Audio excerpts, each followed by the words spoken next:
Good day, everyone, to wherever you are in the world. This is Dr. Lin with Lecture 2 on Economic Theory. We'll first discuss where the discipline economics got its name, then we'll learn about the various ways the field of economics is divided up. We'll briefly cover the Nobel Prize in Economics because it is often reported on when the prize is given out annually. And we'll finish up with discussing some major economists and the theories that they use or are responsible for creating. And please remember to download the lecture quiz review questions and answer the questions while listening and watching the lecture before you attempt the module quiz. Zenon, the philosopher, wrote Oikonomikos, which was a tract on how to run a farm. The word economics was coined from the Greek oikos, which means household, and nomos, which means law or rules. So oikonomikos roughly means home management or home rules. So if any of you took the class Home Economics in high school, you now know that that course name was a bit redundant because economics itself actually originally meant home economics. So if you took a class called Home Economics in high school, you might be able to argue that the name of that class was Home Economics. What is economics? It is the study of how goods and services are produced, distributed, and consumed by society.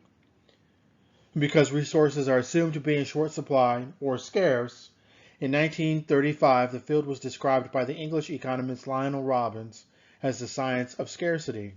And there are plenty of conservative economists who argue that that is still the case. That economics is about scarcity. Economics also investigates the behavior of economic agents as they act on their own, as they act within specific institutions or organizations, as well as how they act with society at large. The first way that the discipline economics is segmented is by macroeconomics versus microeconomics. Macroeconomics studies the behavior of a country and how its governmental policies affect the economy as a whole. Microeconomists study trade, employment levels, national income, and other aggregate measures of a country's economic health. A lot of macroeconomists are quite busy these days looking at the policies of President Trump in terms of tariffs, in terms of the income tax cut, um, in terms of his actions against immigration, etc. Microeconomics studies individuals, single business managers' decisions, and how supply and demand influence pricing. So microeconomics is about how any of us as an individual go about making economic decisions and taking economic actions, as well as for those of us who own businesses or manage businesses for somebody else, and then how supply and demand influence pricing. When talking about macroeconomics, it's important to know the difference between fiscal policy versus monetary policy. When nations try to warm up their economies, they can engage in fiscal policy or monetary policy. Fiscal policy concerns what a nation decides to spend its collected tax monies on. For the last few presidential administrations, there's been talk of starting a new infrastructure spending program here in the United States, because in many parts of the country, the infrastructure, which includes roads, power supply, which includes power plants, as well as the electricity delivery systems, public buildings, etc., are getting old and need replacing. This would be good for the economy because of the jobs it would create in the short term. And in the long term, the economy would benefit. As its citizens, we would benefit from better infrastructure. Last big infrastructure spending special program that we've had in the United States happened during the Great Recession that happened from 2007 to 2009. President Obama's American Recovery Reinvestment Act of 2009, if you can remember back, that was a program to put money into quote unquote shovel ready infrastructure projects if you had projects that had already gone through the planning and approval processes and were just waiting to get started in terms of the construction, you could apply for money from the ARRA program. And remember, spending is fiscal. Monetary policy looks at controlling the monetary supply through interest rate regulation and bank deposit levels. The Federal Reserve of the United States controls interest rates in the United States by lowering them when they want to speed the economy up, or raising them when they want to slow the economy down and make sure that they control inflation.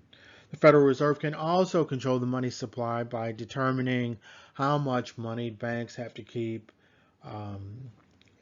in reserves. The lower the level that banks have to keep on reserve, the more that banks can lend. That would hopefully speed up the economy. Hopefully there are a lot of people out there with ideas or good business ideas that they'd want to borrow money to put into those ideas. If you raise the deposit levels, the required deposit levels of banks, that takes money out of the economy. That decreases the amount of monies that banks have to lend. They have that money on hand, but they can't lend all of it.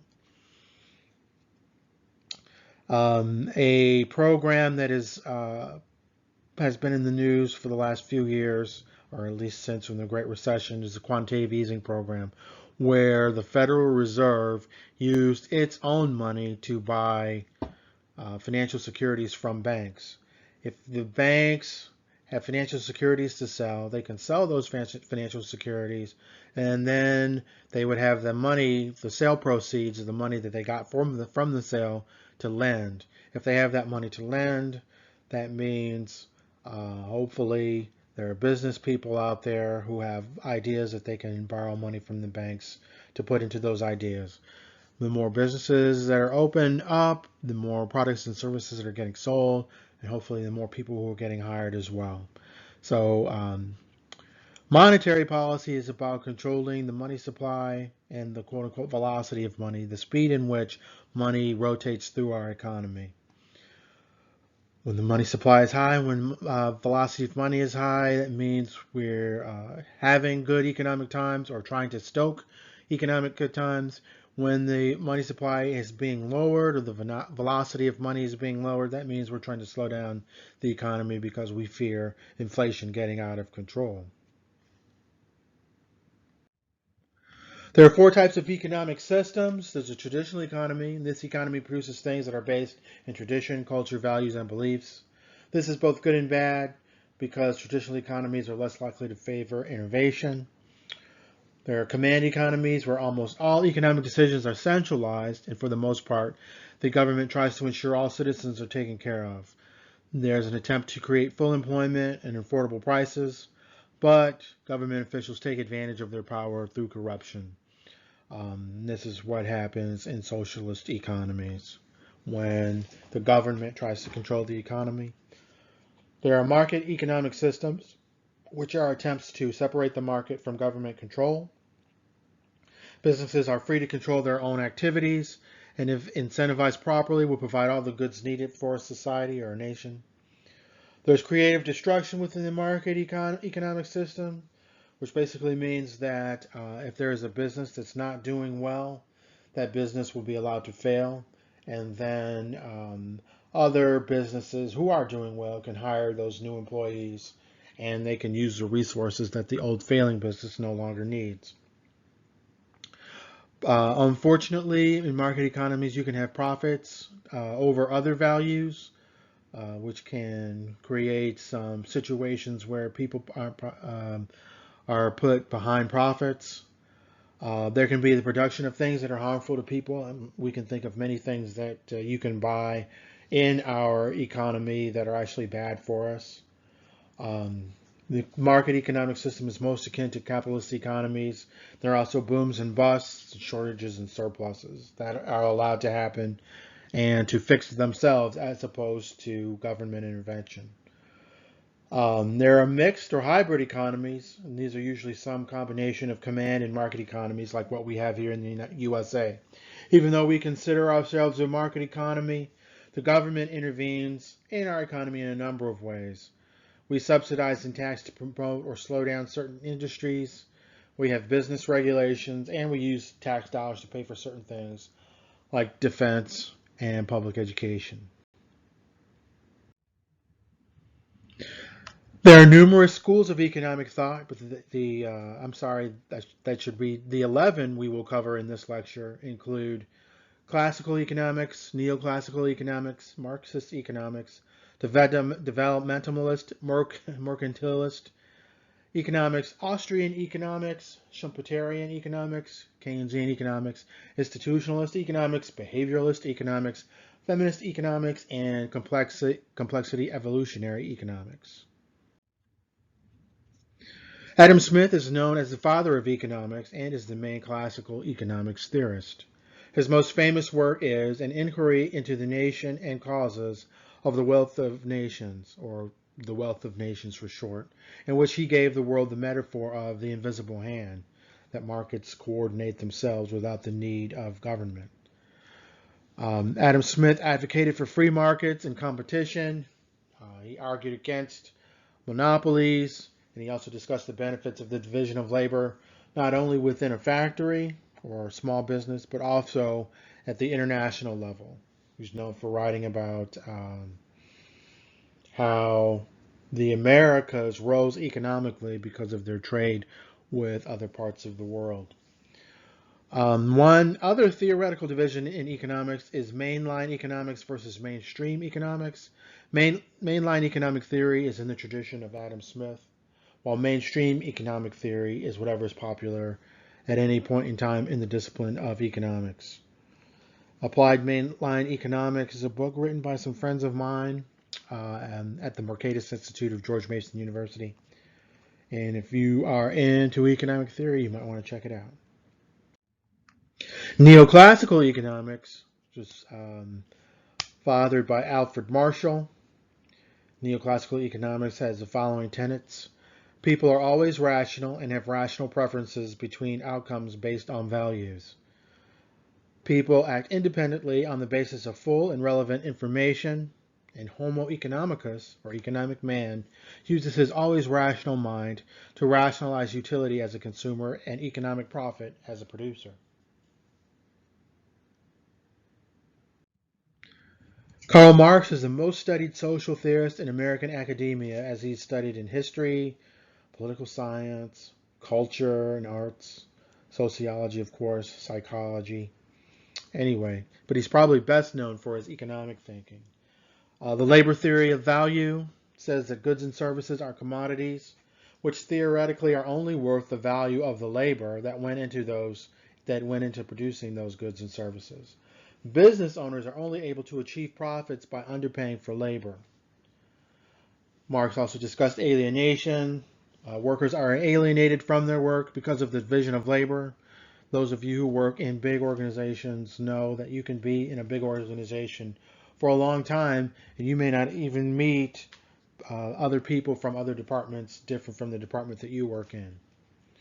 Marx also said that alienation arises because workers produce goods and services the workers themselves don't consume. And Marx argued that workers are dependent upon capitalists because capitalists own the mode of production, or all of the things that go into making a capitalist economy. So the capitalists can take advantage of workers. If the capitalists own the mode of production, the only way for workers to make money is to work for capitalists.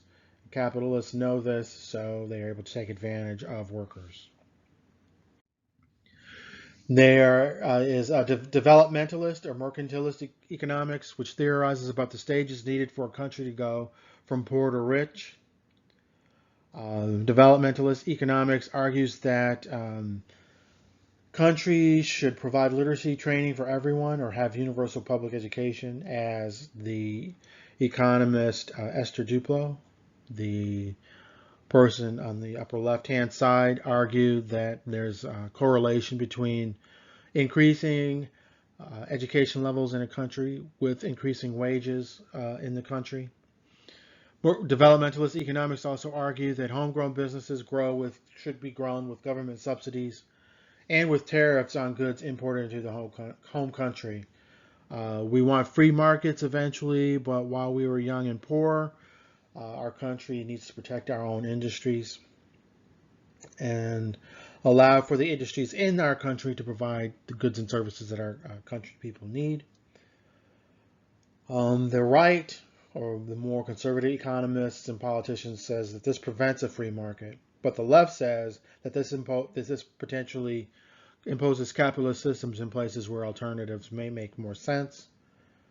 The current developmentalist economist, like I was saying before, is Esther Duplo, who's done extensive research on the correlation between education and wages.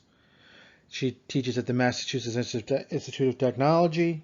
When I was an undergrad, first studying social issues as a sociology major, I also took some economics classes and got to read some of the works of Amartya Sen, who writes about famine and poverty and happiness in the developing world. There's Austrian economics, which posited a counter theory to Keynesianism. Um, Austrian economists argue that markets are too complex for any government to control. In the event of economic stress, the economic actors themselves should sort out any problems, not the government. Friedrich Hayek is one of the most prominent Austrian economists. Austrian economists are also against the model building with statistics and other data that econometricians engage in. Austrian economists are against using taxes to redistribute wealth. The Austrian economists consider this to be theft. A famous Friedrich A. Hayek quote is, "The curious task of economics is to demonstrate to men how little they really know about what they imagine they can design." So while Keynesians might think of the economy as being a machine with controls that can be tweaked, Hayekian and Austrian economists say no, there's no such thing. Libertarian economics are outlined in Joseph Schumpeter's book, Capitalism, Socialism, and Democracy. Dr. Schumpeter wrote about the importance of entrepreneurs, innovation, and evolving institutions that are at the heart of economic growth. Schumpeter created the term creative destruction, which is now used to describe capitalist economies and their ability to reallocate capital as markets and economies change. In the United States, we consider this to be a good thing, but Schumpeter said that too much creative destruction would leave people out of work and that they would become more socialist and against capitalism. Think of the rise of Bernie Sanders these days. Think about the people in parts of the United States where the economy is based on coal mining, but here in the United States and other places in the rich world are starting to go towards more renewable energy sources to provide electricity. This has put coal miners out of work in a lot of places. So you have a lot of coal miners who have been blaming more liberal politicians for the turn away from coal. But in actuality, a lot of different peoples of different political persuasions are moving against the use of coal. And in places, other places like the Rust Belt where I grew up, where the economy has changed because of international competition in terms of providing goods and services. You've seen a rise in support for people like Bernie Sanders, who actually believes we should, like President Trump says, we should use tariffs to make it more difficult for companies outside of the United States to compete for American dollars within the United States. So creative destruction today, when it is used by politicians and we talk about the dynamism of the American economy, they're using it in a positive way. But Schumpeter meant it as a negative. Keynesian economics. John Maynard Keynes is the father of modern macroeconomics and for a very long time was probably the most famous economist, and created the theoretical language that is used to discuss macroeconomics. Hayek, of the Austrian School of Economics, said that Keynes actually knew very little economics, and in fact it is rumored, excuse me, it can't be in fact and a rumor, it is rumored Keynes only took one economics class in college, and to end up the father of modern macroeconomics, it's pretty incredible if that rumor is true.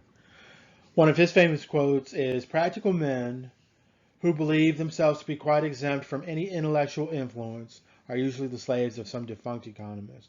So somebody who feels that way about economists who are no longer with us, maybe he did only take one economics class. Um, Sometimes when we discuss in the popular news economic theory, Keynes is posited against Adam Smith. Technically, that's not the fight. From the other assignment that you've had in this module, you know that the true intellectual fight is between Keynes and Friedrich Hayek. Another famous Keynesian quote is, "The long run is a misleading guide to current affairs. In the long run, we are all dead. Economists set themselves too easy, too useless a task if in tempestuous seasons they can only tell us that when the storm is past, the ocean is flat again." So Keynes says, if we have this discipline called economics, we should use the tools that economics provide us to end sooner rather than later periods of economic dysfunction. So Keynes believed that government should increase public spending during recessions and depressions in order to get the economy back on track. Keynes' theory of aggregate demand, which he presented in the General Theory of Employment, Interest, and Money, gives us the following equation. Aggregate demand equals consumer spending plus private sector investment plus government spending plus exports minus imports. So that is what aggregate, that's how we would calculate or attempt to calculate aggregate demand in a single country. Another important quote that relates to Keynes comes from the economist Milton Friedman when he said, "We're all Keynesians now." A lot of people attribute this quote to Richard Nixon, the president that Friedman advised, but it was Friedman who said it. And what he meant was, if a politician knows that he or she is more likely to be reelected by using government money on public projects in their own electoral district, they will use that money. So like Keynes said, if you have the ability to use government spending to get an economy going, if you're a politician at your own local level, you'll use spending in your own local level to get your local economy going. If all politicians engage in this, then you end up having big spending. You could end up having big spending problems. So it's more liberal politicians who love Keynes and the notion that if the tools are available to get an economy going after while it's suffering a depression or recession, you should use those tools. While more conservative politicians might be more on the side of Hayek, and they say that you should let economic actors and businesses fix the economy on their own. But in reality, even conservative politicians will use monies for projects in their electoral districts in order to make sure that they get reelected. There is institutionalist economics. The father of institutionalist economics was Thorstein Veblen, who argued that the economy is shaped by the interactions between institutional actors, individuals within institutions, organizations, firms, states, social norms, laws, etc.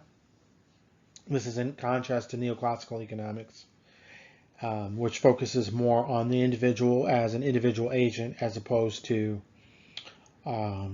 being a member of an institution. Institutionalist economics focuses on learning, bounded rationality, and evolution, rather than assuming stable preferences, rationality, and equilibrium like neoclassical economics. So neoclassical economists might argue that a person is rational and knows everything about the past, everything in its current state, and is even able to know things about the future. The person who believes in bounded rationality, like an institutional economist, would say that person only knows about things as they exist within the very institutions that they currently interact within. If you have taken sociology, you may have heard of Thorstein Veblen's concept of conspicuous consumption, or people try to show the world their status by the things that they buy. There's behavioralist economics, which is probably the newest of all the economics we'll talk about today. As Richard Thaler recently won the Nobel Prize in Economics for being a leader in behavioralist economics. Behavioralist economics integrates insights from psychology, neuroscience, and microeconomic theory, and basically argues that humans are not rational, which is of course counter to neoclassical economics and the idea of Homo economicus. And in fact, humans are predictably irrational. Humans use heuristics or rules of thumb to make decisions. Humans use framing, anecdotes, and stereotypes to understand the world. And markets are not efficient.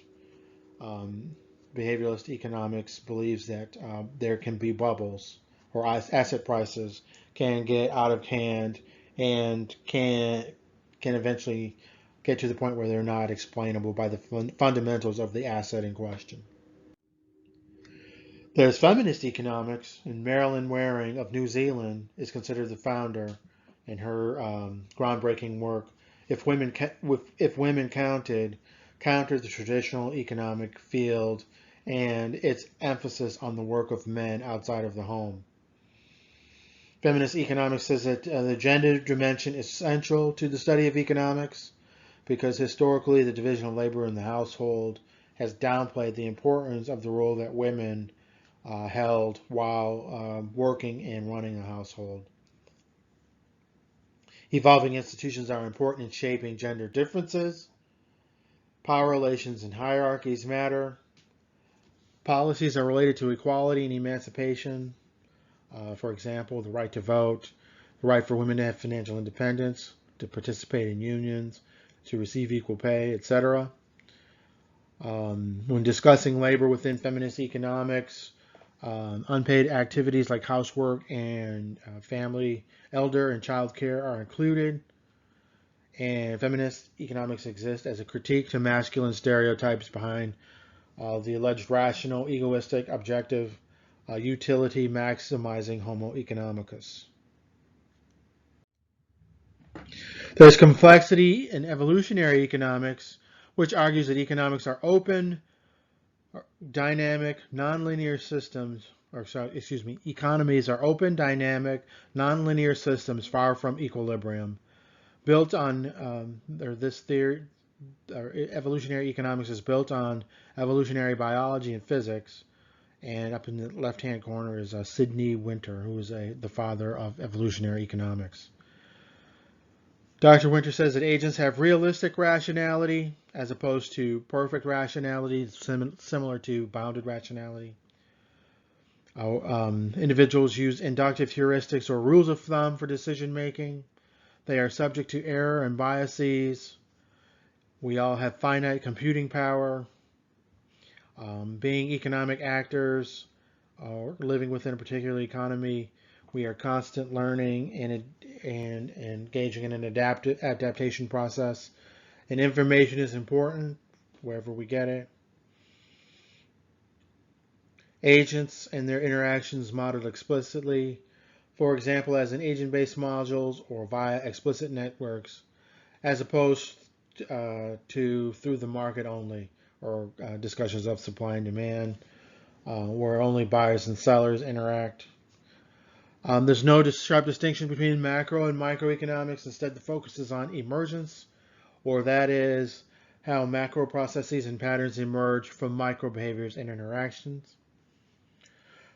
This school of thought says that there's an evolutionary process which creates novelty, induces greater order, but also increases complexity. For example, creative destruction of firms and technology follows a natural selection mechanism where fitter firms and methods survive and reproduce. And older, unsuccessful companies eventually get shut down and their assets get reallocated. Their assets and workers get reallocated. Markets are not perfectly efficient at allocation, but are very effective in creating wealth through evolution and natural selection again. And the state or government can create the institutional conditions for economic evolution by protecting private property rights, by providing subsidies to incentivize certain businesses, and by making sure they don't tax too much. Now we're going to briefly discuss the Nobel Memorial Prize in Economic Sciences, which is officially called the Sveriges Riksbank Prize in Economic Sciences in memory of Alfred Nobel. The Nobel Company is actually famous for creating dynamite and other explosives. The Nobel Prize in Economics, for short, has been awarded to 79 laureates since 1969. In 1968, Sweden Central Bank established the prize in economic sciences in memory of Alfred Nobel. The prize is based on a donation received by the Nobel Foundation from the central bank, from Sweden Central Bank, on the occasion of the bank's 300th anniversary. The first prize in economic sciences was awarded to Ragnar Frisch and Jan Tinbergen in 1969. And the prize in economic sciences is awarded by the Royal Swedish Academy of the Sciences, which is based in Stockholm, Sweden, and is allegedly according to the same principles as for the Nobel Prizes in literature and peace that have been awarded since 1901.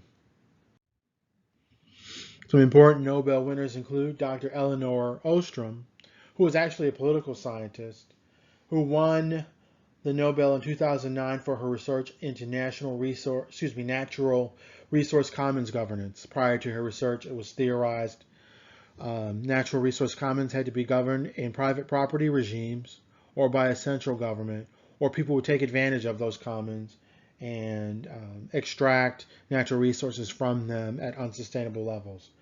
Dr. Ostrom's research throughout the world found many places where people were successfully sharing natural resources while allowing those resources to replenish themselves without the need of private property regimes or a central government creating rules for how that commons would operate. Another important Nobel winner is Milton Friedman, who became an important public intellectual as an advisor to Presidents Reagan and Bush. He argued that too much regulation is bad and people on welfare would be better off taking care of themselves. Milton Friedman actually supplanted the role of sociologists in dealing with many social issues in terms of government looking towards the social sciences for answers. W. Arthur Lewis was the first and only black person to win the Nobel in economics. Many other blacks have won the Nobel Peace Prize and the Nobel Prize in Literature, but Dr. Lewis, who was from the Caribbean, is the only black person to win it in economics. Dr. Ostrom has been the only woman to win it.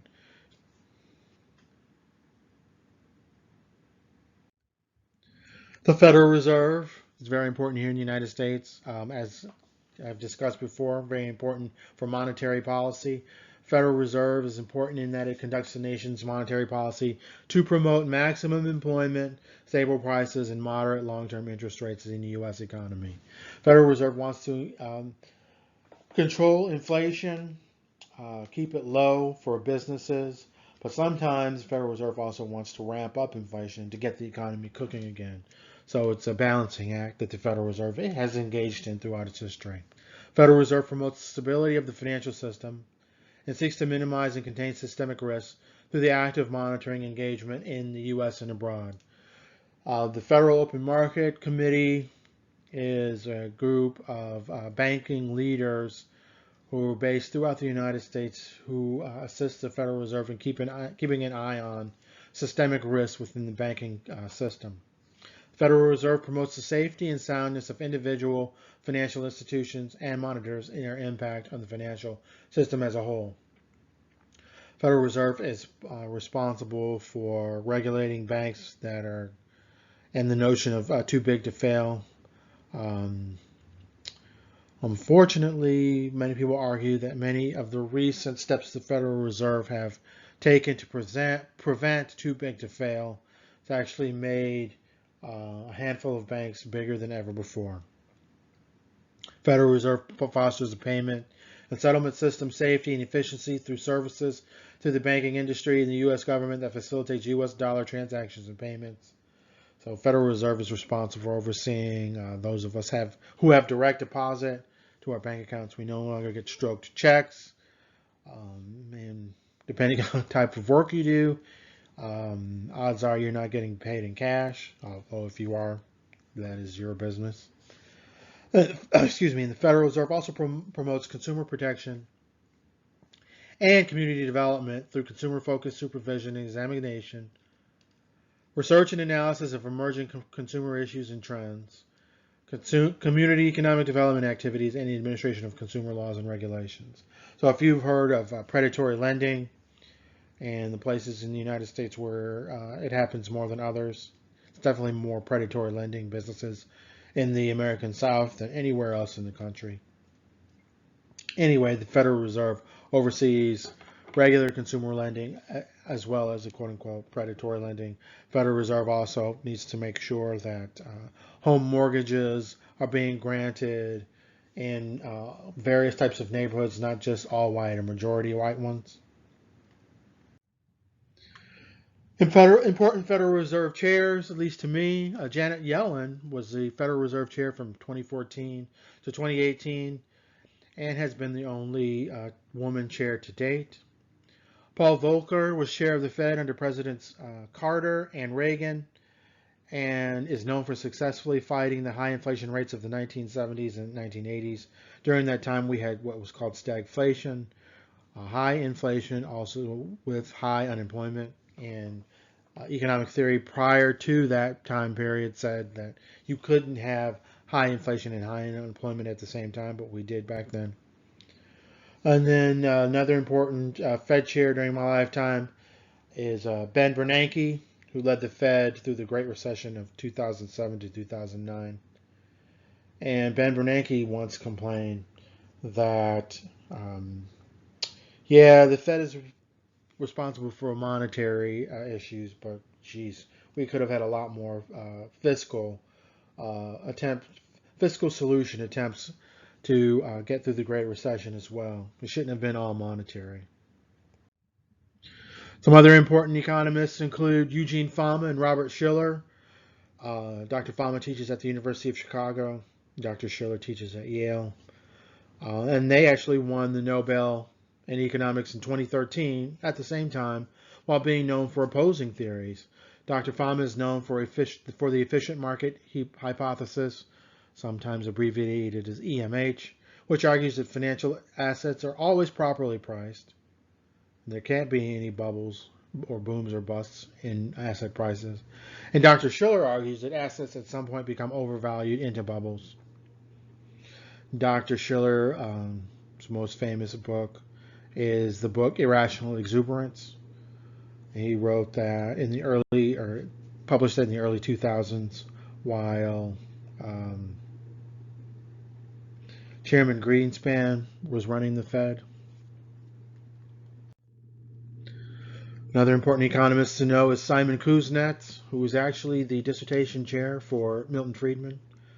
Simon Kuznets was a Russian-American who taught at the University of Chicago, but also served in the National Bureau of Economic Research. He's the person who created the methods for measuring gross national product, or GNP, and gross domestic product, or GNP, or attempts to measure the aggregate economic activity of a particular nation. He's also known for the Kuznets curve, which is there on the left-hand side, bottom left. As markets develop, there is first an increase in economic inequality, then a decrease in economic inequality over time. So if you look at the chart on the left-hand side, or the y-axis, or the dependent variable, you have inequality. On the x-axis, or the independent variable, you have income per capita. So as income per capita increases, you'll have inequality, but eventually rising inequality, but eventually income per capita will continue to increase. Inequality will decrease over time. That is called the Kuznets curve.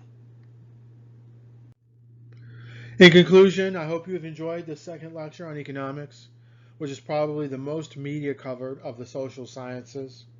As always, if you have any questions, please message me through Canvas. And thank you for listening.